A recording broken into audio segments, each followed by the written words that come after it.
Hi అండి, అందరికీ నమస్తే. Welcome back to my channel. బ్రెడ్‌తో ఎప్పుడు బ్రెడ్ శాండ్‌విచ్‌లు, బ్రెడ్ రోస్టేనా అని చెప్పి ఈసారి బ్రెడ్ డెజర్ట్ చేశాను. టేస్ట్ అయితే చాలా బాగా వచ్చింది. పిల్లలకు గానీ ఇది చేసి పెట్టామంటే కొంచెం కూడా వదిలిపెట్టుకుని తినేస్తారు. ఈ డెజర్ట్ ఎలా చేయాలో చూసే ముందు కొత్తగా ఎవరైనా నా ఛానల్ చూస్తా ఉంటే సబ్స్క్రైబ్ చేయడం మర్చిపోకండి. అప్పుడే నేను పెట్టే వీడియోస్ అనేవి మీ వరకు వస్తాయి. ఈ స్వీట్ చేయడానికి ముందుగా స్టవ్ ఆన్ చేసి గిన్నె పెట్టుకొని ఒక హాఫ్ లీటర్ వరకు పాలు పోసుకున్నానండి. ఇక్కడ పాలు మరిగే లోపల ఒక గిన్నె తీసుకొని గిన్నెలో కొన్ని పాలు యాడ్ చేసుకొని పాలలోకి ఒక 2 టేబుల్ స్పూన్ కస్టర్డ్ పౌడర్ వేసుకుంటున్నాను. కస్టర్డ్ పౌడర్ అనేది పాలలో మిక్స్ అయ్యేంత వరకు ఇలా తిప్పుతూ ఉండాలండి. ఇక్కడ పాలైతే మరుగుతున్నాయండి. పాలనైతే ఒక 10 మినిట్స్ వరకు ఇలా గంటెతో తిప్పుతూ మరగనివ్వాలండి. తర్వాత ఈ పాలల్లో ఒక 4 టేబుల్ స్పూన్స్ వరకు షుగర్ యాడ్ చేశాను. ఇంకొంచెం స్వీట్ ఎక్కువ తినేవాళ్ళైతే ఇంకో 2 టేబుల్ స్పూన్ వరకు యాడ్ చేసుకోవచ్చండి. పంచదార కరిగేంత వరకు గంటెతో అలా తిప్పుకోవాలండి. తర్వాత కలిపి పెట్టుకున్న కస్టర్డ్ పౌడర్ మిక్సర్ని ఈ పాలల్లో మరుగుతున్న పాలల్లో వేసుకొని కలుపుకోవాలి. 2 మినిట్స్ తర్వాత స్టవ్ ఆఫ్ చేసి పాలైతే చల్లార్చుకోవాలి. పాలు చల్లారేంత లోపల ఇక్కడ కొన్ని బ్రెడ్ పీసెస్ తీసుకొని బ్రెడ్కి 4 వైపులా బ్రౌన్ కలర్లో ఉన్నదంతా కట్ చేసి పక్కన పెట్టుకుంటున్నానండి బ్రెడ్ క్రమ్స్ కోసం.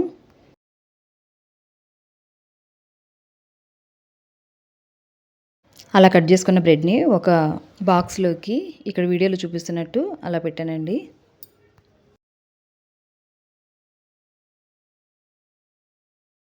తర్వాత బ్రెడ్‌కి చివర్లు కట్ చేసి పెట్టుకున్న స్లైసెస్ ఉన్నాయి కదా, వాటిని మిక్సీ పట్టి ఒక ప్లేట్‌లోకి ట్రాన్స్‌ఫర్ చేసి పక్కన పెట్టుకోవాలి.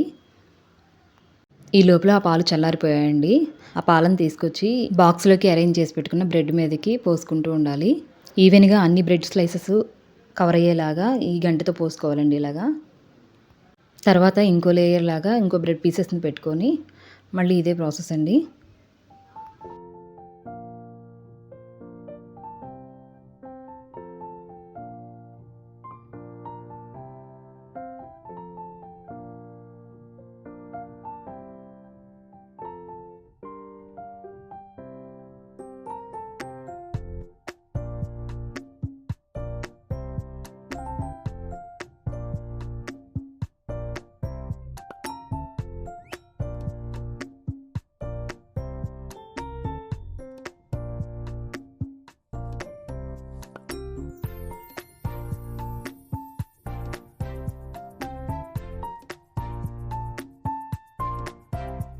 బ్రెడ్ స్లైసెస్ని అన్నీ అరేంజ్ చేయడం అయిపోయిన తర్వాత మిక్సీ పట్టుకొని ఉంచుకున్న బ్రెడ్ క్రమ్స్ని పైన ఈవెన్గా ఇలా చల్లుకోవాలండి. తర్వాత డ్రై ఫ్రూట్స్ని కట్ చేసి పెట్టుకొని వాటిని మొత్తం ఇలా స్ప్రెడ్ చేసుకోవాలి. తర్వాత ఒక 1 అవర్ అయితే ఫ్రిడ్జ్లో పెట్టుకోవాలండి. అంతే అండి, సింపుల్గా చేసుకోగలిగి ఈ బ్రెడ్ డెజర్ట్ అయితే రెడీ అయిపోయింది. ఈ వీడియో మీకు నచ్చితే లైక్ చేసి షేర్ చేయండి. Thank you for watching.